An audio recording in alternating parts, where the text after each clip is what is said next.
Welcome into this Thursday morning edition of Coffee and Football. My name is Jerry Hamilton, joined by CJ Vogel and the legend, Coach Shipley, joining us this morning. Bobby is flying from Nashville to Austin right now. Obviously, Blake Monroe with his family as Colt continues to be on the mend after that scary injury yesterday. So our thoughts and prayers continue to be with Blake and his family. And if we have an update on that, we'll pass that along. Anything new this morning. But we want to jump right into it. Thank you, Austin Underground, for our presented by sponsor today. Thank you to HelloFresh and Gooder as well, which we'll talk about those guys later for sponsoring Thursday morning coffee and football. But CJ, I wanted to get started. I guess actually before that, Coach, I hadn't heard your general thoughts this week. Coming off the off week, Florida headed to Texas. Florida's a pretty banged up football team. Napier's kind of talking about DJ Lagway potentially playing. Kind of what are your thoughts coming off this off week about, Texas in this game? Well, I really hope Texas used this opportunity to shore up some issues on the offensive line. You know, it's to me, it's a little bit typical of a season when you're having success, you're having explosive plays. The last 3 games, we've not had the explosive plays. We've gone way down in the rankings if you just take those games. And because people are starting to figure us out. They're starting to figure out that, Cameron Williams, he has a hard time with stopping an inside move, and there's just things that it's a copycat, game, as you know, and people are seeing things that have slowed down our offense and given our offensive line trouble and kept us from being as explosive as we've been. I think that's pretty normal at this time of the season when people kind of start. So good time for the open week. I'm hoping that Sark has looked to see how teams, and I'm sure he has. He's one of the best in the business. Of how you get a beat on what word is out of the streets, how to stop this Texas offense. And so it's the typical chess match, Now he's going to say, okay, I see how people are talking about us out there and how they're going to stop us. So we're going to do this to counter that. And so I hope you see a tick up in our offensive production, our explosive plays, our running game, which all need to be back up where they were the first part of the season. We need this team that went to Michigan to show up. We need the Michigan, the Quinn Ewers that Michigan saw, to show up. And so I think the fact that Quinn is probably completely healthy and this staff has had 2 weeks, I really feel like, the quarterback situation, it's a little bit interesting, when the staff and the players start checking with guys from Yale, on the quarterback and what he can do. And it's apparently they think he can sling it pretty good, and that he's a competitor and he was built for moments like this. And honestly, if you're Florida, this is a game and an opportunity for a young man to become a legend. I mean, it's going to be the stage for him to be a legend if he can somehow come in and I feel like people hear the term walk on and they go, wah, wah, like this guy's not any good. I mean, he's a walk on from an Ivy League school, Well, there were a lot of people that, that evidently liked the things that he did. And he obviously is playing for Florida Gators and going to start, in my opinion, at DKR Saturday. So, I'm hoping we've taken the time off, with the open week to get some of those things shored up and to put some new wrinkles. And I really would like to see our offense get its pace back. Yeah. It seems like our pace has slowed down. And I know with all the motioning and shifting and things like that we do, but we saw it in Michigan. A big old 450-pound defensive lineman cannot stay in the game running sideline to sideline, And so I really think, and it seems like lately we've just been kind of going tempo after a big play instead of that was our MO, So yeah. Those are kind of my thoughts leading up to this week. All right, CJ, I think you listened in yesterday, the SEC teleconference with Steve Sarkeesian. What did Coach Sark have to say? Anything that caught your attention? Before we get into the injury report, we've had a couple of questions on the injury report. But what did you hear from Coach Sark yesterday of note? Yeah, it's been a continued theme from Coach Sarkeesian this week. Listen, Florida's got some guys. They got the size, they got the looks. He said it was one of the more impressive, physically looking teams that Texas will play this entire season.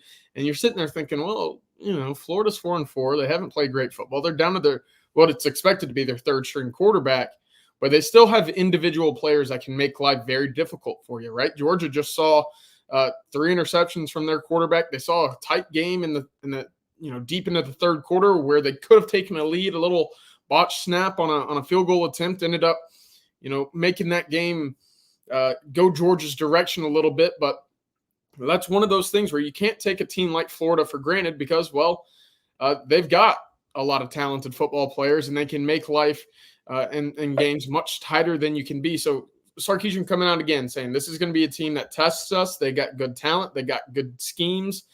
It's going to be really interesting to see what kind of start this game gets off to because, of course, it's expected that DJ Lagway is not going to be playing despite practicing this past Wednesday night. So I'm expecting Texas to get out to a hot start. Don't let this game linger around like Mississippi State. That's kind of been the message that's been in practice this weekend, and it would be very important for the Longhorns to get as many players on the field early in this game as you can. All right, CJ, Coach Shipley, we're going to talk about the injury report next. And it's 2 teams, obviously. It's Florida and Texas. If we could bring that up. I wanted to hit on Florida real quick because I've done a couple of Florida shows, YouTube shows. We had David Waters on here, and then I did an Allie Peak show last night as well. So we'll start with the Florida injury report.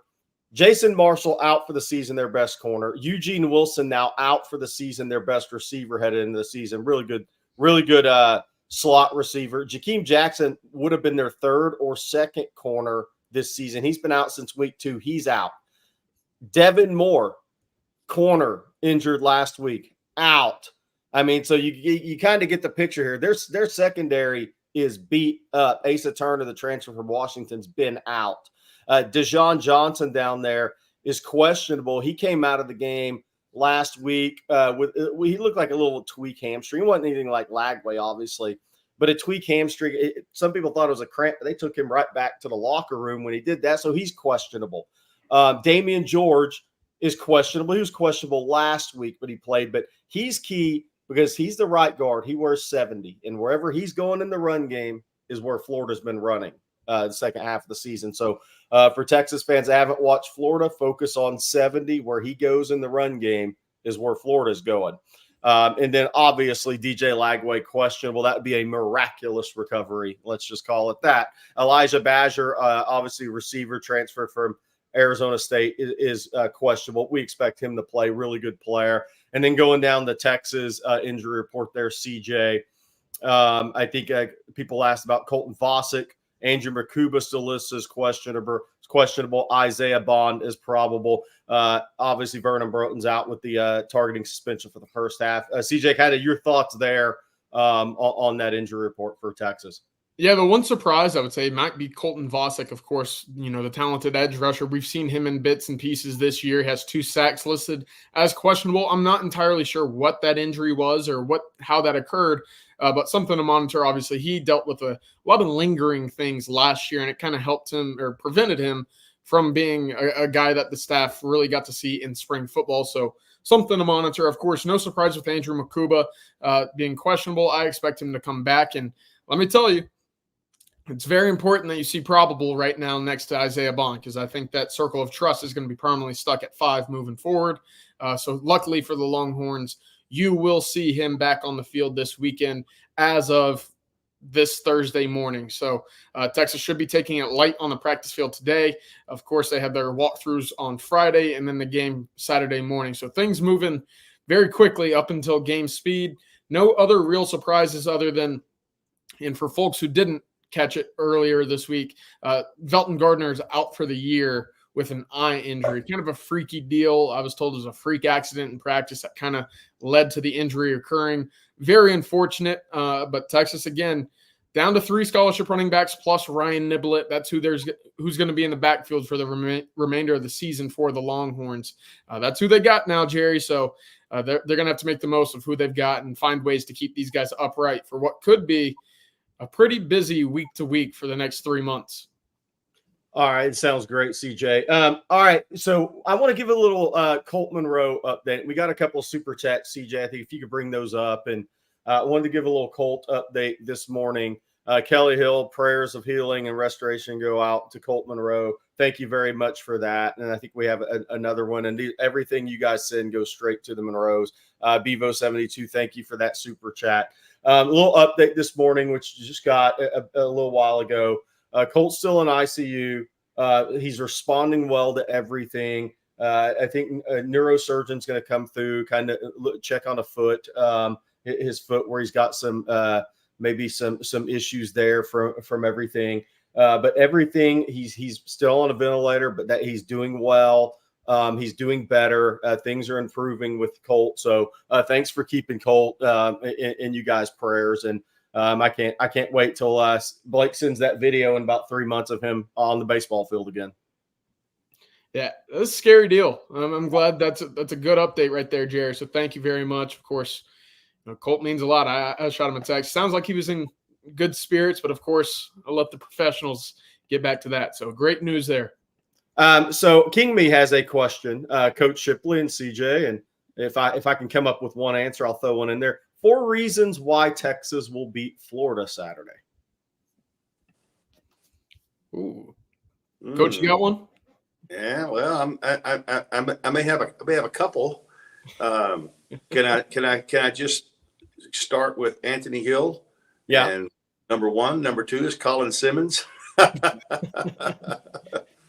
Number 3 is Gunnar Helms. I think Quinn. I really believe that Quinn has been frustrated with the injury, frustrated with his, the little things that he was doing well that he's not doing, like missing the corner blitz and not keeping track of a delaying linebacker blitz. That kind of stuff are things that I'm hoping that he's worked on and that he'll come back. But the reason we beat Florida, in my opinion, the number 1 reason is because our offensive line plays well. If they don't play well, it's not gonna go well for us. I'm not saying we can't beat them anyway, right? But we need our offensive line as we get to this point of the season to really come back. And Coach Flood, obviously, we know he's one of the best in the business at any level, and so I trust those guys. I trust his staff to have this team ready. But we're going to have to prepare for the unknown in a quarterback. We talked about that a little bit in another show earlier this week. How do you prepare for a guy you know nothing about?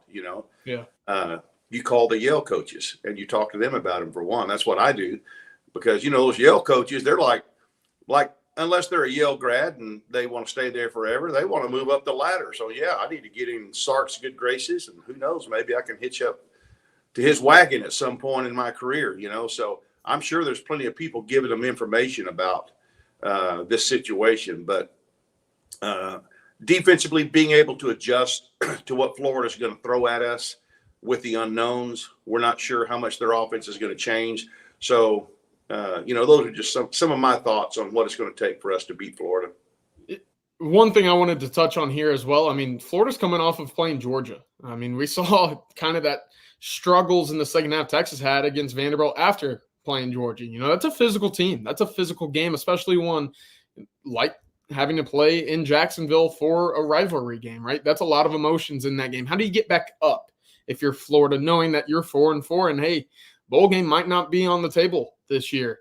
This is kind of a must win, but you're down to a 3rd-string quarterback. What's kind of that mood, that vibe, kind of that mentality in the locker room like right now? Of course, Texas coming off the bye week. One team's here, emotionally and, with their energy, and the other one's probably down here. So that to me is a great sign, especially coming into this game. It's a great opportunity for that offensive line to get its mojo back. And Sarkeesian mentioned that on Monday. Of course, mojo offensively needs to return, but it starts with the big boys up front, and then it starts with Quinn Ewers, who, listen, if he goes on another run in this game where he's completing 17 straight, I think you're going to be pretty happy It's all about obviously narrowing down some of those interceptions, but tips, overthrows, whatever, they get you in trouble. If he can find some sort of rhythm in this game, like we saw against Vanderbilt, I think that conversation about whether or not he's suited to be the guy will completely die down moving forward. So I want a question for the chat. What are y'all's keys? What are the keys for all the hundreds, thousands of people on this? Your keys to beating Florida this weekend. I'll tell you what I have a couple of things that really come to mind. First down defense for Texas. And I'm going under the assumption that Aiden Warner's playing in this game because I'll just, maybe they wheel Lagway out there and he can just play in the A gaps essentially and throw the football down the field. But he's not going to be the same player coming off that injury. No chance. And they wouldn't put him in those positions. But let's just say it's Aiden Warner. First down defense is huge because Florida's got to run the football effectively to help him.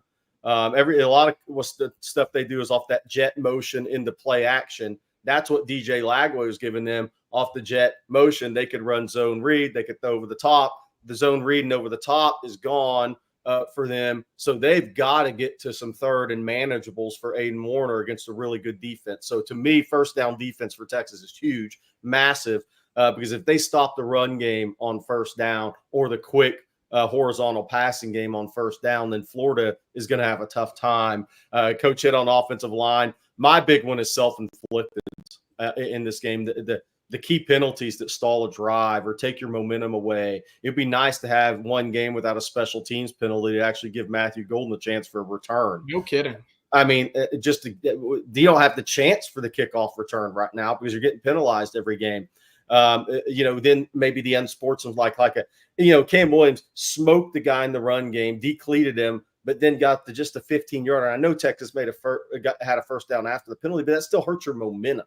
You're going downhill. It was a good run. You moved the chains. Then you get a late hit 15-yarder for no reason. You got to cut that stuff out the rest of the way. And then not turning the ball over in the first two drives or in the first quarter, Coach, and not putting your defense on the field on the 20 or 30-yard line. I mean, just the early turnover. It's time for the offense to say, defense, you had us. You had our back the last three games when we were slow starts and we didn't play up to our level. We got your back this game. Yeah, it would be huge. Again, those short fields. I mean, I got a text right before this from good friend Will Matthews. I mean, what's the biggest issue for the Texas defense this year? And it's been the offense, right? Yeah. It's been those situations, those short fields that they've kind of just been thrown into and saying, hey, just go do your best. And you got to give up 13 or 30 yards against good offenses. I mean, that no one's going to stop that, right? So that complementary football has to return. And if it returns against Florida, I think that's a great sign against Arkansas, who we just saw get put up 515 passing yards and 6 touchdowns by Ole Miss. So that will trickle over. That'll carry on the final 4 weeks of the regular season, but it starts this Saturday against Florida. That's a big key for me. Brian Jones asked this. Some media is saying Lagway is questionable for Saturday, and some say game time decision. What will we know for sure? Look, I'm gonna say this. I'm not buying it. Maybe they try to trot him out there and he just plays in the A gaps as a pocket passer. Then that really limits who he is as a player. Because look, Coach. I mean, how many times have you ever seen a guy be put on the cart and on crutches with a hamstring injury, and 5 days later he's ready to roll at 100%? Even if they try to play him, it's going to be very limited to what he actually is. Yeah, there's no doubt. I just can't see it happening, and if it does, Texas will pin its ears back and they will come after him without a doubt. I'm with you. I don't buy it. In fact, I'm wondering how this process works. If the training staff has to turn in treatment logs or whatever with these reports, I mean, practice logs. Who practiced today? I mean, I guess practicing is a very loose term. You can standing in the huddle. Coach, he could be standing in the huddle. He could be standing in the huddle with Billy Napier and throw the ball in a shotgun snap, and it's a practice, right? I mean, yeah, that's right. One of the key for me is again being able to establish the run game. Sark's offense will not work the way that it's supposed to work. All the pieces of the puzzle everything working in unison, we have to be able to run the football. We have to be able to run the football and have more explosive plays. Now, this is the Florida team that hasn't given up, but I think 10 or 11 explosive run plays all season over 20 yards. And so they've given up 30-something explosive pass plays. So they are a better run defense in terms of stopping the explosive plays, which, as you know, there are a lot of people that say, show me the number of explosive plays, and that's all you show me, and I'll show you who wins the game. Yeah. So anyway, those are things that, to me, we might not be able to run the ball great against Florida and still win. I don't know, but at some point, that running game has to reemerge, and then when we hit an explosive play, it's almost like that's what gets Sark going. That's what gets our team going. He starts getting in a groove, and you see an explosive play, and bam, we're up to the line of scrimmage, and that's when we're in our element. That's when we're at our best. And but it starts with being able to run the ball, and obviously it goes back to what we've been talking about. Our offensive line getting it together and playing tough, hard nosed, come off the ball with a flat back, and bulldoze people, and let's get our backs a little room. I think that'll be interesting, Coach, because I watched some of the Kentucky-Florida game, and Kentucky had success coming off the football and running counter.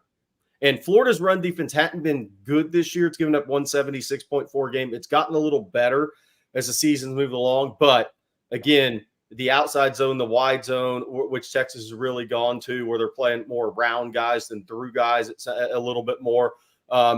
Kentucky has had success over the years against Billy Napier at Florida, counters and power run game. So we'll see. I'm interested to see how Sark attacks that.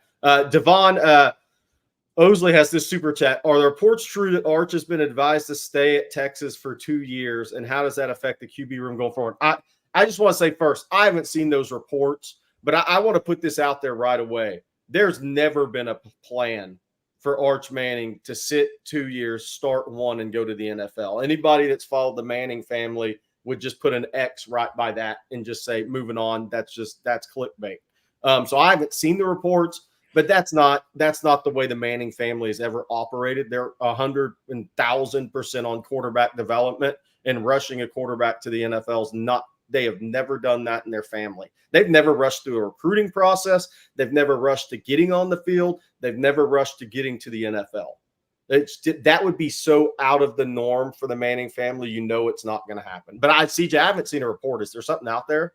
Not that I've seen. Again, I'm going to echo that same kind of point, and Arch, for what he's known as a kid in the locker room, listen, he's happy to be a part of this team. He's in no rush to see the field. He'd like to see the field, obviously. He talked about that whenever he was playing earlier this year in post-game press conferences, just saying how fun it was to be back on the field at this level.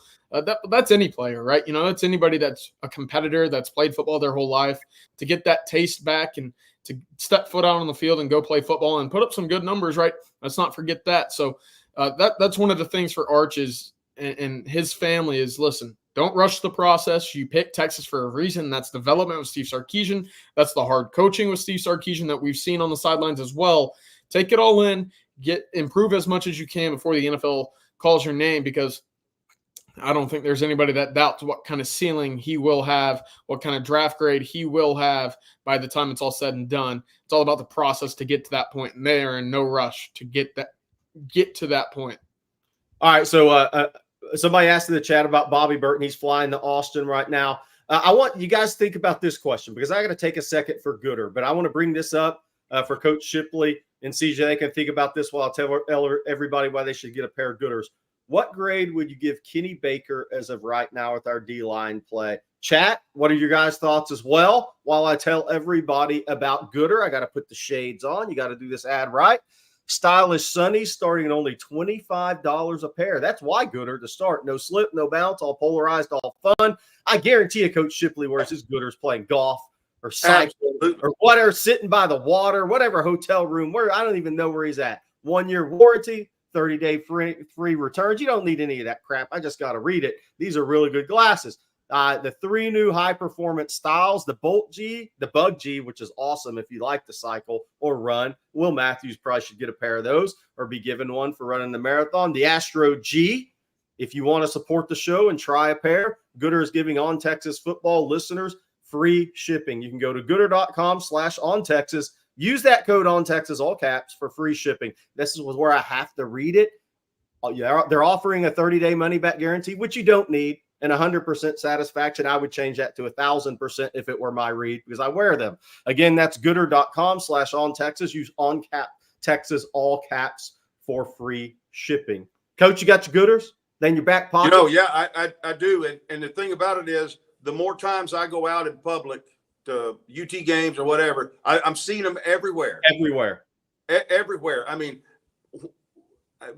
I think people are tired of buying $200 and $300 pair of sunglasses and, the kid yanking them off their face or whatever, it's great.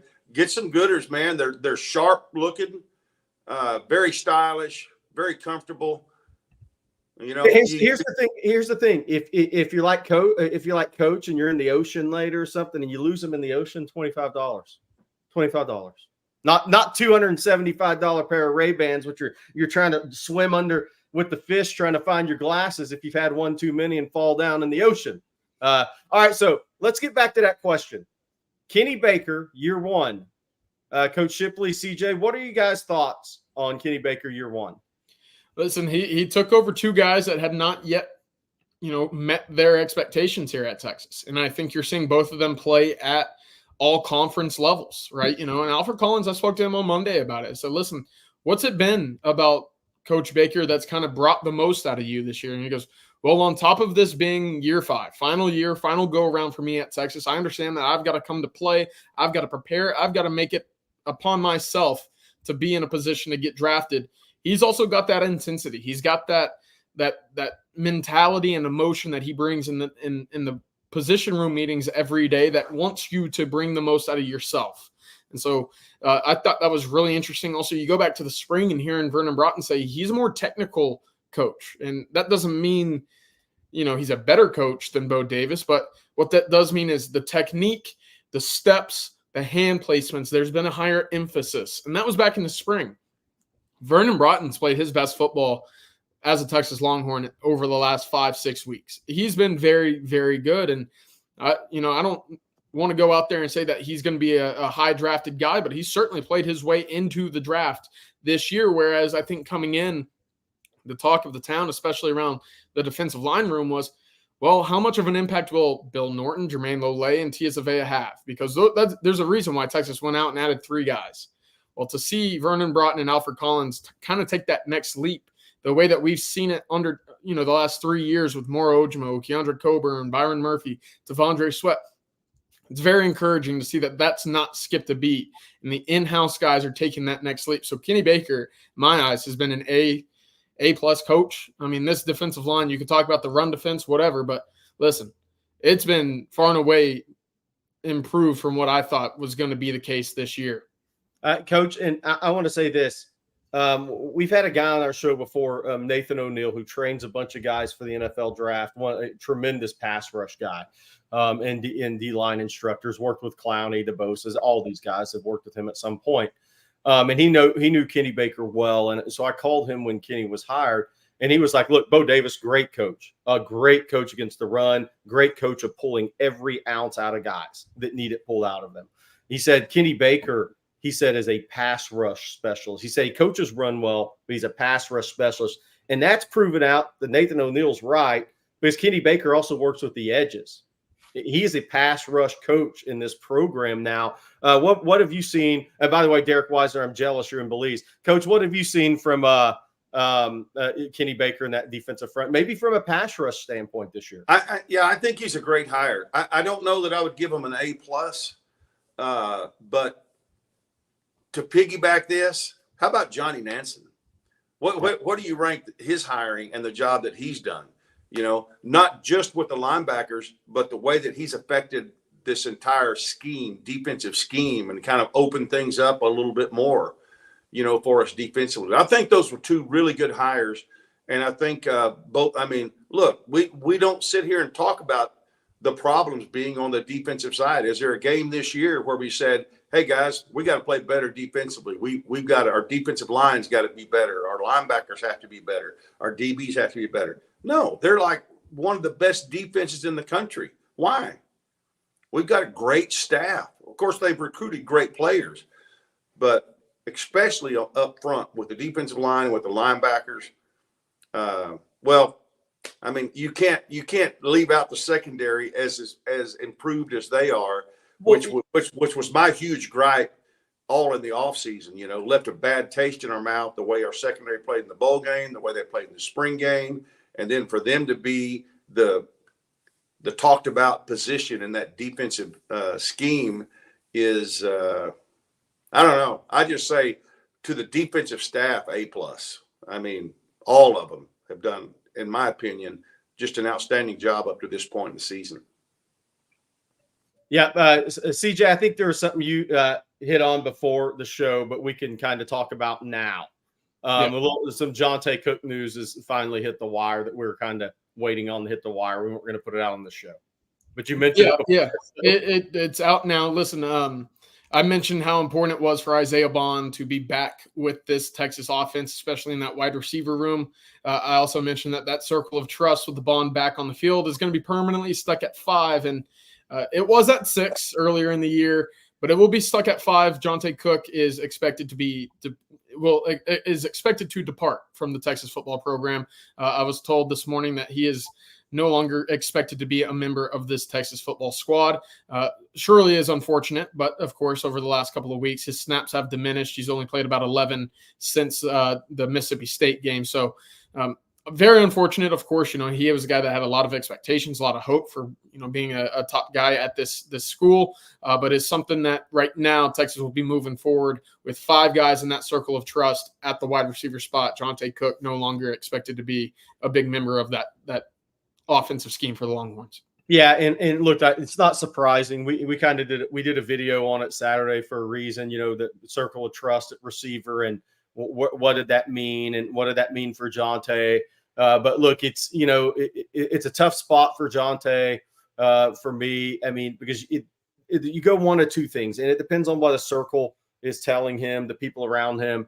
You either stick it out and try to find a niche or your role. Because DeAndre Moore's done that and ran with it, and he's going to be an NFL player easily. But what does that window look like for you? Because Ryan Wingo is going to play a ton of snaps, right? You think Matthew Golden is going pro. He plays the most snaps of any wideout, by the way, so it tells you how good Matthew Golden is in Sark and Chris Jackson's eyes. But, you know, then you look around and you're saying, so Wingo's going to be a sophomore, really good player. He won't come off the field a ton next year. DeAndre Moore is just going to keep getting better, and that spot is kind of taken, and he's running with it. And then you have some really talented guys coming in behind it, and you know Texas is going to get somebody out of the portal. I mean, Khalil Lockett, outside receiver, 50-50 ball winner, turns them into 75-25. Jamie French can move around the field a little bit, can play outside. You can play him anywhere. He's really football intelligent, smart about him, really good after the catch. So you look at it and say, if you weren't able to break in this year when you were – and we said it before practice, this season started, Coach Shipley, DeAndre Moore and Jonte Cook had the experience in the scheme. Maybe not the experience on the field, but they had the experience in the scheme. And they were out there with the ones, right? Jonte, he had opportunities with the ones. But once he left that door cracked, whether that was, you know, when he had chances, he didn't make the most of those chances. Whether it was, you know, still not being where Sark wanted him to be within the scheme. When he opened that door, the other guys were going to run through it because they were experienced and really talented, and that's what happened. Yeah, I was really hopeful for him. I heard great reports about how hard he was working this summer, and you know, it's disappointing. It's disappointing, and you hope it doesn't fracture the locker room at this point. You know, I don't know. It can be a difficult when a guy who has such huge hopes coming into the season, and then the production's just not there, the performance is just not there, the consistency is not there.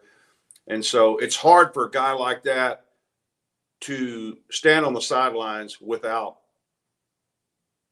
sulking, pouting. You know what I mean? It's just human nature. We've all done it. We've all pouted. We've all sulked. We sulked when we thought we might have sucked too, but we sulked because we thought we weren't given the right opportunities or whatever. But yeah, it's probably best at this point that he's no longer in that locker room. And I'm not saying he has a bad attitude. I don't have any idea. But everything in that locker room, everybody needs to be pulled in the same direction. And if you're not, then I'm sorry. I mean, we're not going to probably end the season with everybody that we started with. And there's a reason for that, because it's a very competitive program in a very competitive league. Yeah. It caught my attention whenever I was walking the sidelines in Nashville. Aaron Butler actually made the trip for that game. And I think originally that was probably in maybe the result of Isaiah Bond not making the trip due to his injury, of course. So to see Aaron Butler, who hadn't been suiting up for many home games, on the trip, dressed out for the game, he's going to be a guy that if Texas suffers some dings, some cuts, some bruises at the wide receiver spot, could make that next leap into the Texas wide receiving room. Of course, they kind of have been cross-training him at the Isaiah Bond spot, the Jonte Cook spots as well. That's where we're at the moment. And by the way, CJ, how many snaps did Jonte get against Vanderbilt? 0, right? Yep. Yeah, that was very telling with Isaiah Bond out.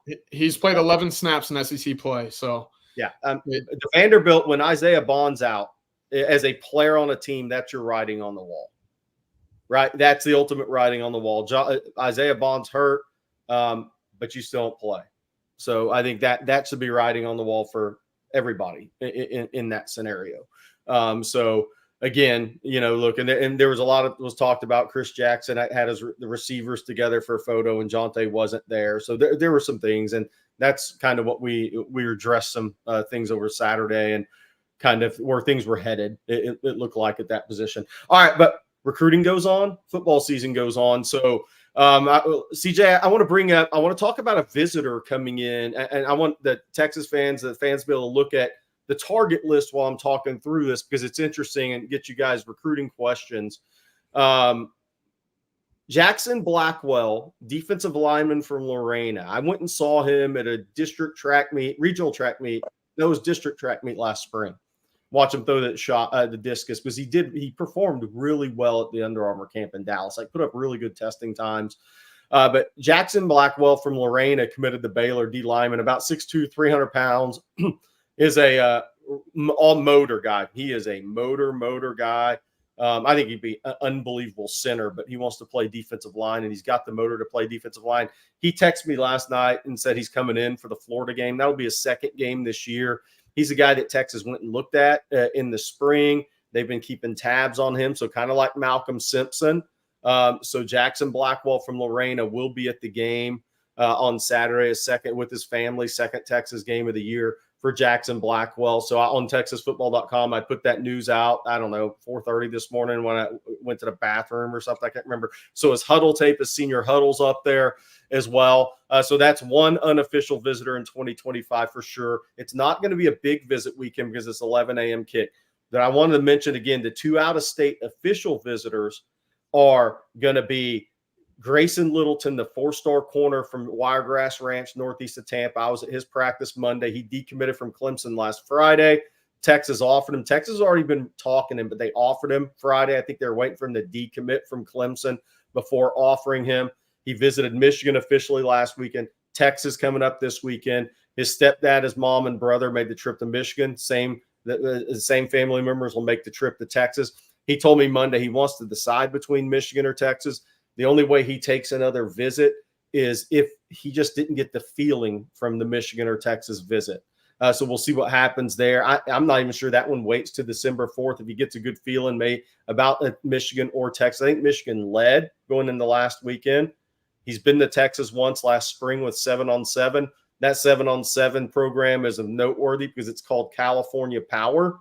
California Power also, Javion Hilson, Myron Charles are part of California Power for their big man stuff that they do within that program. So he was on campus with Myron Charles, Javion Hilson in that 7-on-7 team last spring. So he's been to Austin before, never been for a game. Family, this will be a big trip for them. Stepdad is from Kansas. They moved from Kansas down to the Tampa area, I believe, right before his freshman year.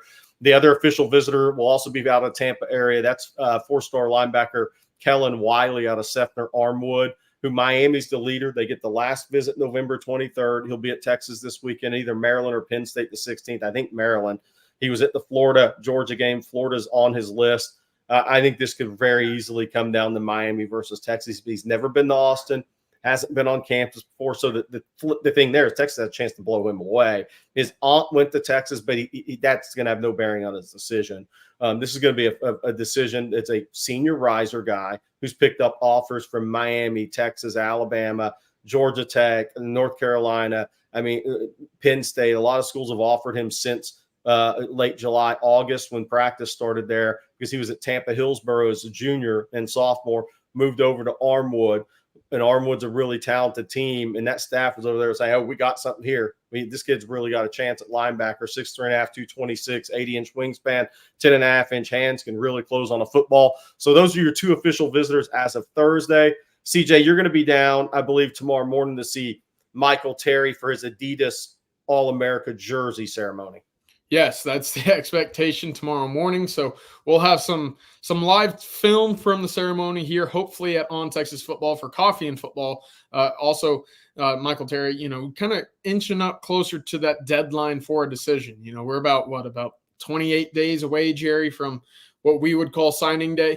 A decision expected to come between now and then. Of course, the ceremony is going to be cool to have in front of all of his classmates, his teammates, some faculty members over at Alamo Heights. So cool moment for Michael Terry. I'm expected to be down there to get, the latest on him as well. So we'll have the updates here at On Texas Football. Jerry, one other visitor I wanted to mention, we put the note up on Texas Football yesterday.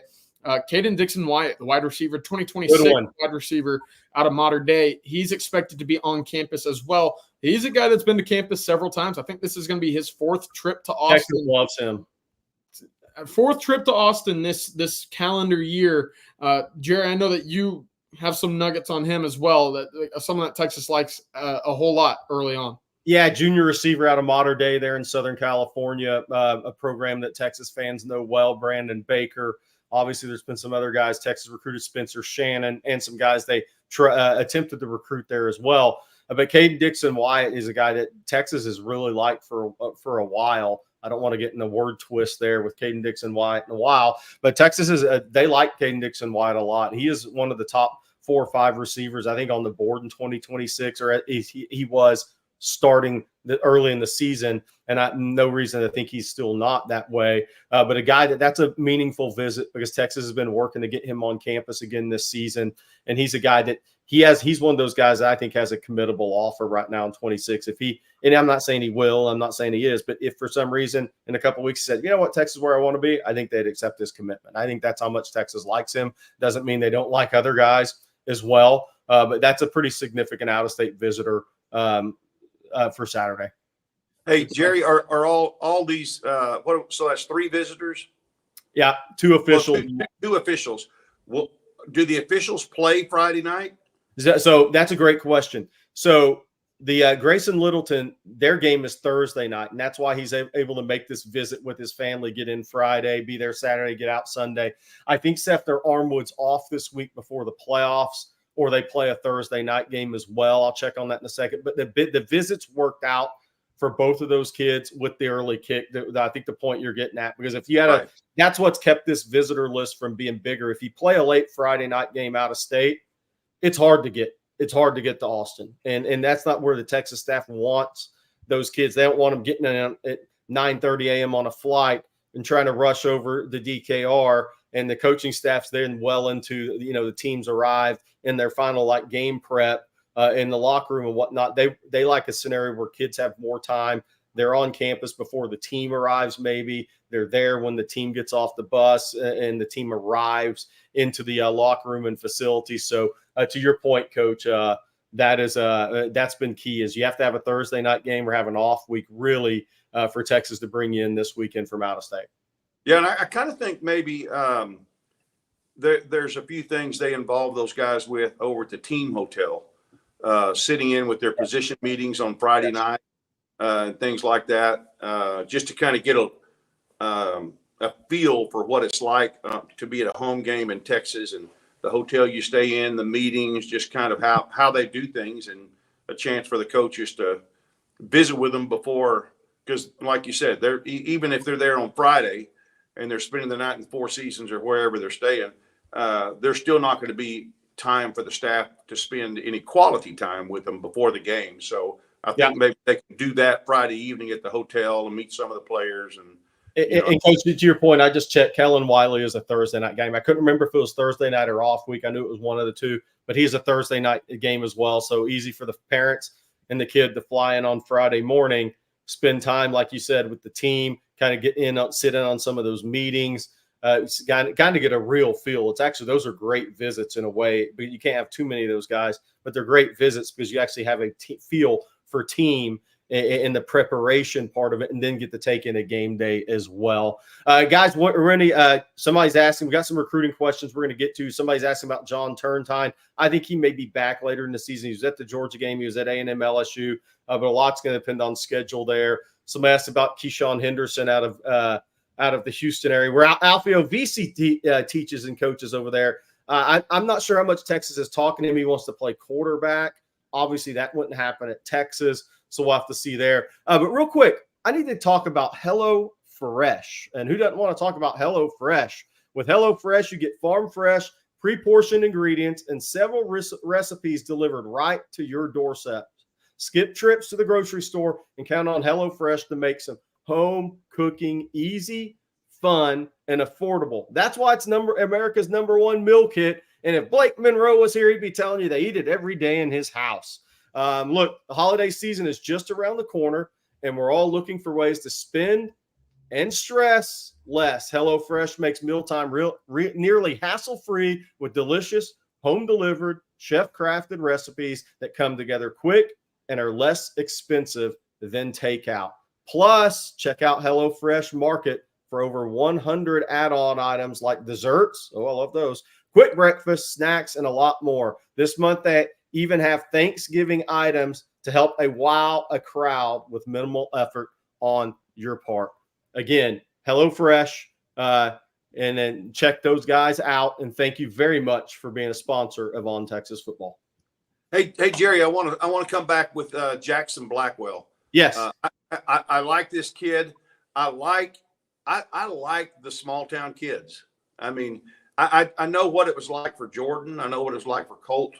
I know what it was like for Quan. I know what it's like for Brian Roberson. I mean, there's just all these guys that come in from these 4A and smaller programs. They got a chip on their shoulder. I don't care how good you were. I mean, when Jordan graduated high school, he had broke every receiving record there was in high school football in the history of the state of Texas. But he still had doubts. Yeah, but I was playing at like 3A. And so every practice, every workout is like a Super Bowl for those guys, because they hadn't been playing against, modern day and, all those type of people, the best of the best. They've been playing against obviously a lower talent level. And so they come in with a chip on their shoulder, and those guys, Ramonce Taylor, those guys that come in from, and at that time, Belton was smaller than it is now, obviously, but they come in with a chip on their shoulder, and man, they just bring it every single day because they feel like they have to prove themselves. And I think Jackson Blackwell fits into that mold pretty well. Yeah, and look, I think that's why a lot of colleges are intrigued with him. He's committed to Baylor. He committed to Baylor over Kansas State. And a couple others, U of H, I think SMU at the time, but he had Texas's, Ole Miss, Tennessee's. There were some people looking at him headed into his senior year. What I like about Jackson Blackwell, Coach, too, after seeing him in person is, and I agree with everything you said, is he's a kid who he really works hard at this. And, he's a really cerebral kid that is physical as a motor. He's looked at, okay, I had a discussion with him and his mom about this at that track meet when he was throwing the discus, because I saw a video of him doing kickboxing. And I was like, that's interesting. Well, that's to maximize his flexibility and his hand quickness. I'm like, okay, this kid's studying what it takes to be a really, really good football player. And I love that the things I've seen from him in that regard. I like guys who want to go out and find information, especially, he's from a small Lorena by Waco, but go out and find the information and go say on their own and say, okay, how can this help me? Because I've seen other pro athletes or defensive tackles in the NFL doing this. How can this help me? Those guys tend to end up being really good players and play above their recruiting weight class, let's call it. So, yeah. All right, we just got a few minutes left here. CJ, Coach, I wanted to get into the SEC standings and schedule because we got a couple of knockout games this week. Here's your Southeastern Conference, and then we're going to get to your questions as well. So here's our SEC standings. Georgia 5-1, A&M 5-1, A&M off this week.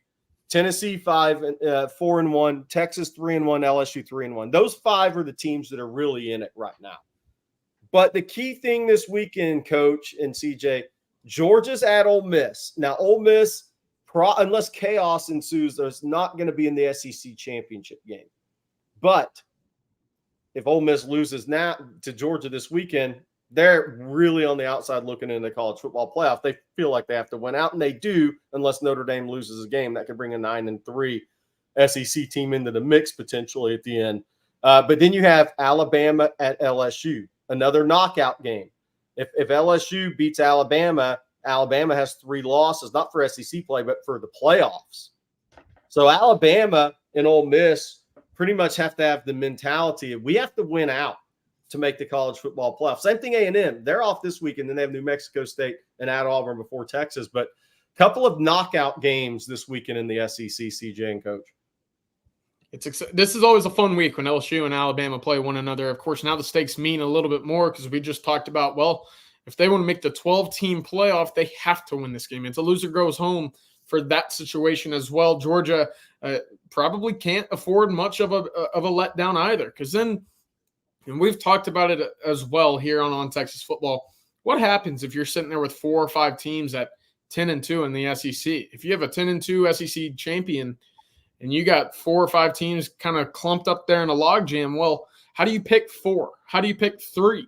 How do you know who separates themselves from one another? And that's why I thought it was so important for Texas to come out against Florida, Arkansas, and Kentucky.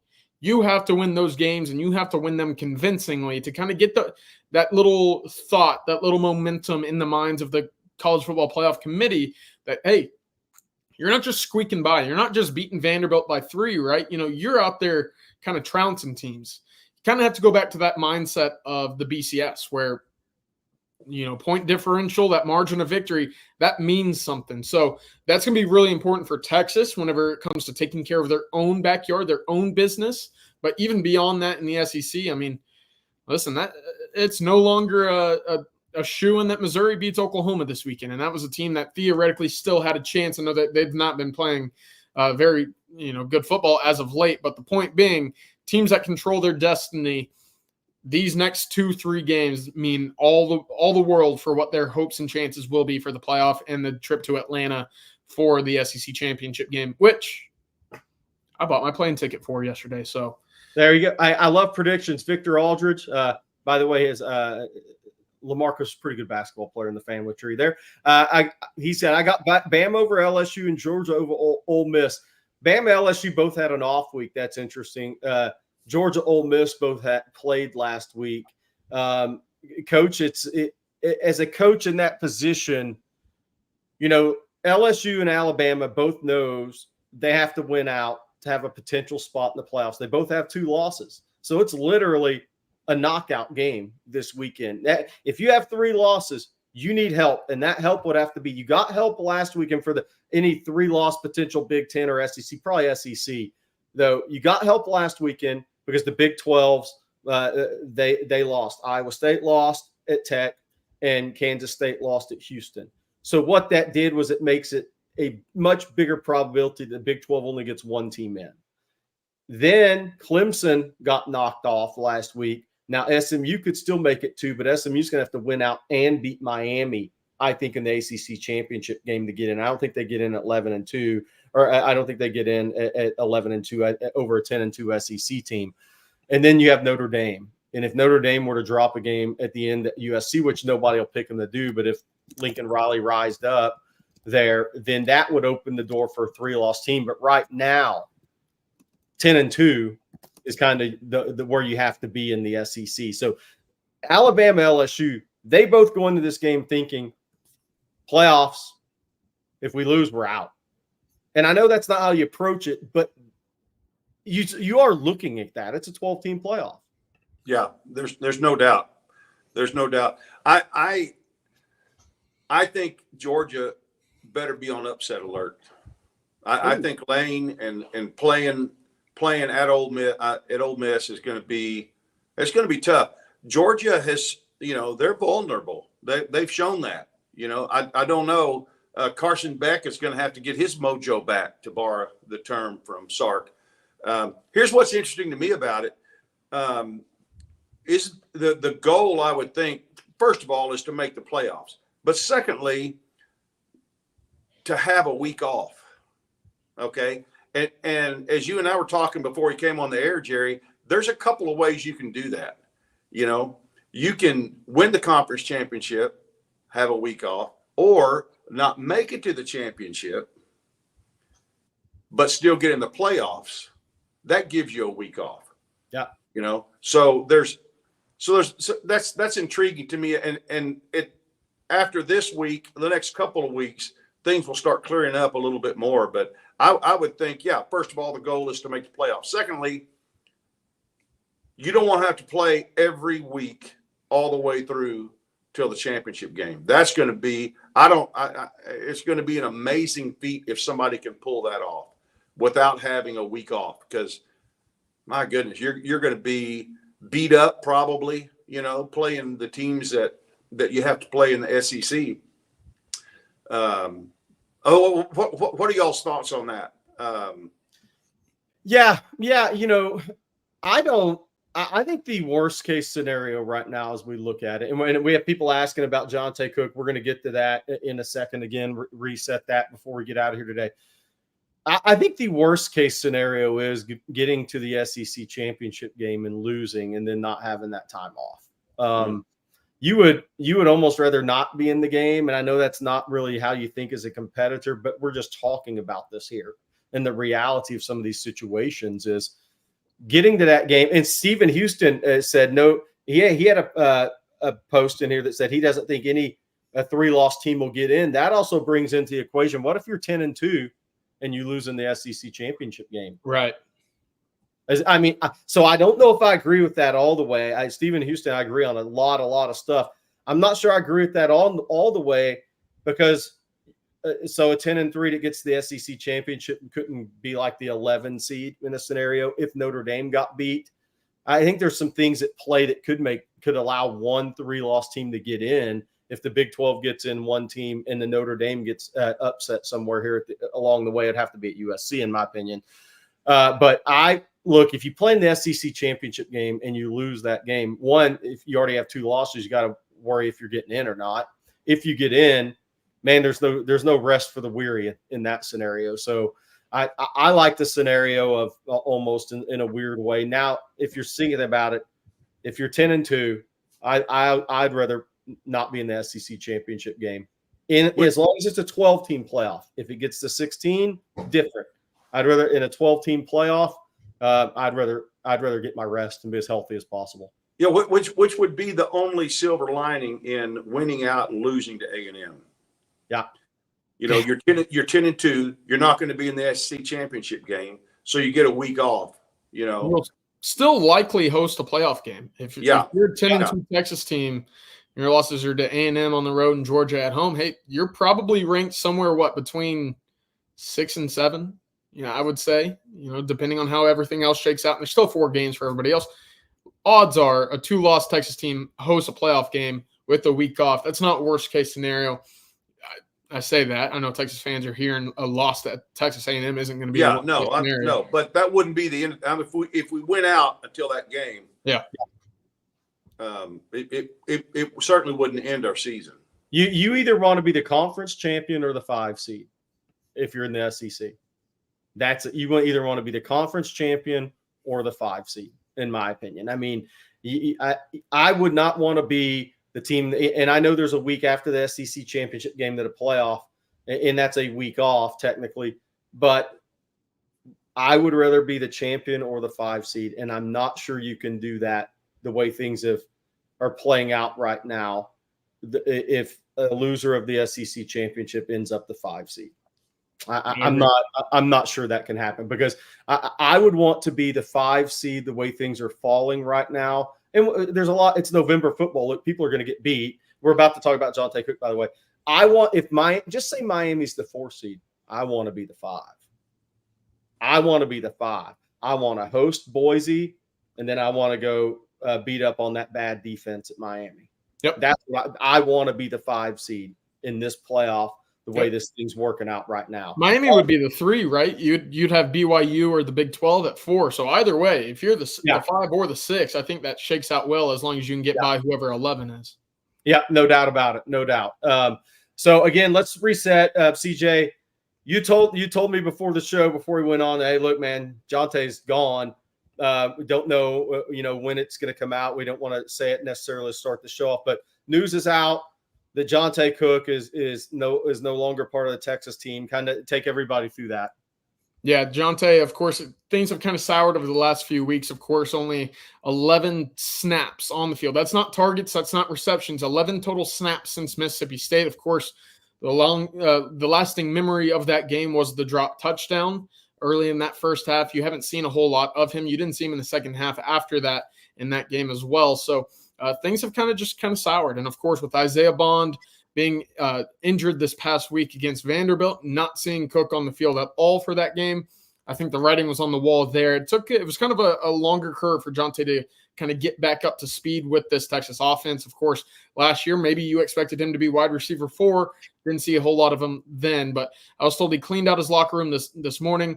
He has since confirmed it on Instagram, saying, hey, the bounce back is going to be crazy, was his quote on Instagram. So his departure is confirmed from the Texas program. Texas is on the practice field as we speak.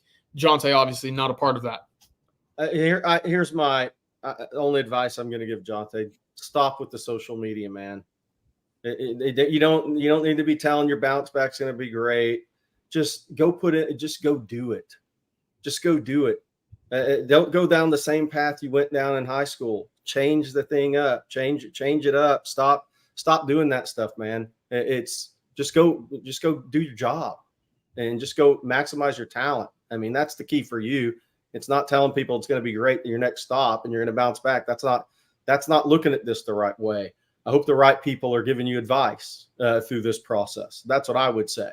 But look, the reality of the situation is, and we talked about this, when you don't get any snaps against Vanderbilt, when Isaiah Bond's out, the writing is clearly on the wall. That is a writing on the wall scenario. So where things were headed there, because that's not a scenario that if you really factor into the plans, you would have been on the field some in that game. That was a clear indication. And look, the other thing is, and this is what I say, this is what happens with top programs. Jonte Cook's a talented player. But so is Ryan Wingo. So is DeAndre Moore. So is Matthew Golden. I mean, so is Isaiah Bond. All 4 of those guys are NFL draft picks. And what DeAndre Moore did, and this is why it's so important, if you don't come into college with if you don't come in with an elite trait, if Isaiah Bond is 4.28, Ryan Wingo has a size speed combination that's rare. If you don't come in with an elite trait, and it can't just be route running, because DeAndre Moore is a great route runner too. That's not what I'm talking about. An elite trait, a 50-50 ball winner that turns into 75-25, a guy that's just a jet pack attached to him, a big receiver that can go make plays in contested situations. If you don't have something elite in your toolkit to start, then you have to find a niche and a role and go maximize it. And we've seen DeAndre Moore do that at Texas, because look, the slowest receiver at Texas runs 10.8 right now. Okay, so DeAndre Moore ran 10.8 in high school. That doesn't mean he's a slow player, but Isaiah Bond's out here. You know what he's doing. You know when Silas Bolden gets in the game, what he's doing. You know what Ryan Wingo does. And Matthew Golden is a red zone witch and a guy that's so dependable. So what do? The guy studied Jordan Whittington and said, this is the role for me. And Chris Jackson said, this is what you can do and go maximize your talent. And he's going out and doing it. If you don't have it, if you don't bring an elite trait when you come into a program, you better find your niche and role, Coach. Yeah, I think so. And I think being mentally tough is something we don't talk about probably enough. When you're coming into a room that as talented as that wide receiver room is, and I mean, people are going to drop balls. People are going to have off games. How do you respond to that? You know, are you intrinsically motivated to be the very best you can genetically be, or do you just throw up your hands and say, you know, the truth is there's too much talent here, or the truth is I don't want to have to work hard and overcome this adversity or whatever. I'm not going to trust the process. And that's fine. I mean, that's the nice thing about the portal now is that a guy like that can go get a fresh start and hopefully learn lessons from his experience at Texas, because there's nowhere he can go where he's going to go into a room that's as loaded as the one at University of Texas is. So anyway, I think it's unfortunate, but I love your point, Jerry, about having what makes you who you are. What makes you, what do you add to our team when you're on the field? You know, are you a gamer? Are you a guy who plays like a crazy wild man on Saturdays? Or are you a guy who is a front runner? You know, when everything's going good, man, you're being hyped and all that stuff, you're on the hype train. But when the hype train stops, who are you after that? You know, and that's when that mentally tough, I'm not going to give up, I'm not going to fail. It's a Kurt Warner type attitude that's going to keep fighting through adversity and keep believing in yourself. Absolutely. That's that on Jonte Cook. Of course, Texas circle of trust getting smaller, which means also our time here is getting smaller. Jared, we got a few super chats we need to get to as well. I'll toss this one to you or also to Coach, but this from Jose Rodriguez: getting fired looks bad on a resume. Does getting dismissed from a team look similarly as bad for a player in the portal, especially one with no production? I'm not sure if it was a dismissal. It was kind of on both sides here, player and coach, you know, saying this wasn't going to work out long term. That's why you see Jonte hopping the portal when Texas should be hopping on the practice field today. I want to say this wasn't a Chris Ross situation last year where it was just told, peace out, get out. Okay, that's not the way that thing went down. But keep going. So, Coach, what are your thoughts on this? Yeah, I think it's a bad look, but the reality of it is he's a talented player, and there are a lot of teams who are willing to take a chance on a guy like that because they need someone like him to fit in a piece in their puzzle that they desperately need. He won't have any problem being picked up. He won't have any problem finding a good place to go. But there will be a lot of coaches that will shy away from him, especially in the coaching. If there was some attitude problems, you know, that stuff it follows you. It does. Right. And you kind of bail on your team because, you know, you're going to take your toys and go home or whatever. I don't know what the situation was. And I hate to surmise, but I'm just saying it is a bad look. But I also know that there are a lot of people out there that believe in second chances, and rightfully so. Yep. And some people that are in dire need of somebody that with the skill set that he has, if he can learn from his mistakes, learn from what happened at Texas, and become a better man and a better player because of it. Yeah, absolutely. I'm right there with you, Coach. Not great, but certainly something that you could pick up, learn from, and move on forward with as well. This super chat. And I want to add something else to this. There is somebody in that circle that was pushing this to happen. There's always something pushing in these situations as well. And there was somebody in that circle that was definitely pushing for this move to happen earlier. And I'll say that. All right. Sorry, go ahead. Yeah, you're right. That's kind of always the situation there. This super chat coming from Victor Aldridge. Thank you very much for the super chat. Coach, this one's for you. Buckle up. I'm an X's and O's guy myself. What would be your defensive scheme against mobile quarterbacks? I know spying them is always the easy answer, but any scheme type ideas that you might have? Texas faces a couple mobile guys, Marcel Reed at A&M, Taylor Green at Arkansas. I'm not going to list DJ Lagway with one hamstring in that conversation, but that's still on the schedule for the Longhorns. Yeah. Well, my philosophy in dealing with a quarterback like that is, have a good plan, but don't change your scheme. You can't just make wholesale changes.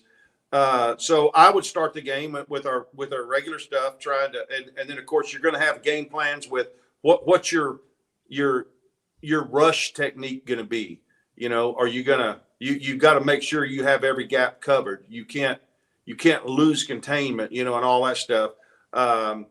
You just start out in your scheme and see, and then you certainly have a plan B and you have a plan C. And a lot of times they'll spy, somebody just kind of hang back and mirror him wherever he is on the line of scrimmage. But you're basically kind of playing with 10 players now when you do that. And a good offensive coordinator will find out what you're giving up by spying that guy and try to take advantage of it. But, I don't know, a whole lot about the quarterback we're going to see on Friday. I don't think he's a very mobile guy. I don't think he's a guy that's going to, take it to the house on you from anywhere on the field.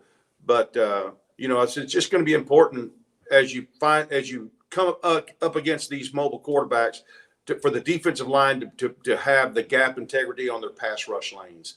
They cannot take chances and do things. Okay, well, he's giving me this inside move, man, I got to take it. And then next thing you know, the quarterback's outside and you're gone. And you go, Coach, I thought I could get to him. Well, no, dang it, you do what you're coached to do. And I like bringing some heat. The difficult thing, if you're playing man defense, man coverage with those mobile quarterbacks, is you can have a quarterback running right behind you and you don't even see him because you're chasing your receiver down the field. So that is also something that I would look at, maybe playing some more zone if a guy's really hurting you, because you don't want your potential tacklers with their back to a quarterback as he takes off scrambling. Hey, Coach, I had a question for you. I want to end with this one. Florida played a lot of two deep shell with their corners off against Kentucky. I noticed it. Against Georgia, I noticed it. Vanderbilt started that against Texas. And after Texas had their, we're getting accustomed to first quarter turnover in their own territory. After Texas did not turn it over, Texas ripped that up. And I know it's Vanderbilt, but Vanderbilt still, they're not bad. Okay. If Florida comes out in two deep shell with their corners off with a banged up secondary, I think Sark's going to have a lot of success against them. Oh, he'll have a field day. That's what I think. He will have a field day. The only thing that worries me about that is with those corners playing off like that, they can kind of bait you into an audible, a quick slant, quick out, just a stop route, whatever. And if you're not used to that, you're saying, okay, here's a soft corner. I'm going to take this easy shot over here. And now all of a sudden when the ball snapped, he's coming forward, trying to bait you into audibling to a short pass to a receiver. That can get you in trouble as well. Yeah. So that'll be interesting. I'm very interested to see how Florida attacks the Texas offense, because Florida does have some serious injuries in their secondary. You think of Devin Moore's now listed as out. Jason Marshall's out. Jakeem Jackson's been out all season. Those are three of your top four corners are out in this game. So in your safety room's banged up as well. Dijon Johnson is banged up, so he's listed as questionable. They have injury issues in their secondary.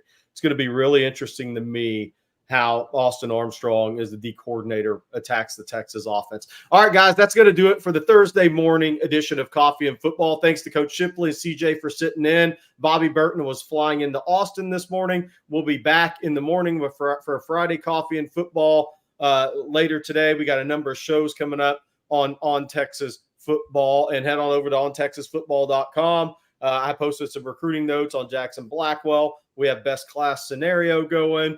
We'll have more on recruiting, more on the team. We're talking Texas hoops over there if you want to do that as well. College basketball is well underway. Thanks again, Coach Shipley. Thank you to CJ. And you guys have a great day in Hook'em.